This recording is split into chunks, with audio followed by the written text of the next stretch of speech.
বন্ধুরা, আজকের গল্পের আসরে তোমাদের জন্য থাকছে গোপাল ভাঁড়ের ভূত।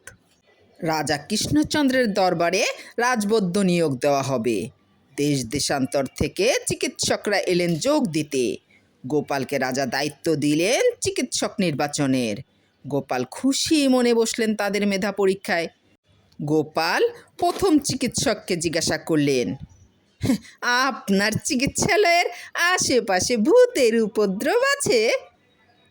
প্রথম চিকিৎসক বললেন, জি আছে, প্রচুর ভূত। ওদের অত্যাচারে তো ঠিকমতো চিকিৎসা পর্যন্ত করতে পারি না। দিন দিন ওদের সংখ্যা বাড়ছেই। এবার দ্বিতীয় চিকিৎসকের পালা। দ্বিতীয় চিকিৎসককে গোপাল জিজ্ঞাসা করলো, আপনার চিকিৎসালয়ের আশেপাশে ভূতের উপদ্রব কেমন?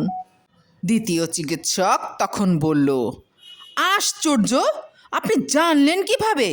ওদের জ্বালায় আমি অস্থির। দিন দিন ওদের সংখ্যা বাড়ছেই।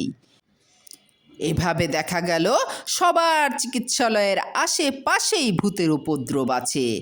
একজনকে শুধু পাওয়া গেল যার কোনো ভূত সংক্রান্ত ঝামেলা নেই। গোপাল তাকে রাজবৈদ্য নিয়োগ দিলেন। পরে দেখা গেল এই চিকিৎসকই সেরা। রাজাও খুশি।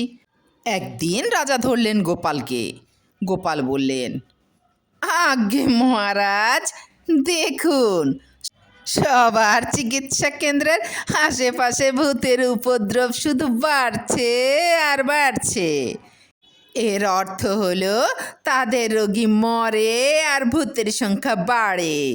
আর যাকে নিলাম তার ওখানে কোনো ভূতের উপদ্রব নেই, অর্থাৎ তার রোগী একজনও মরে না।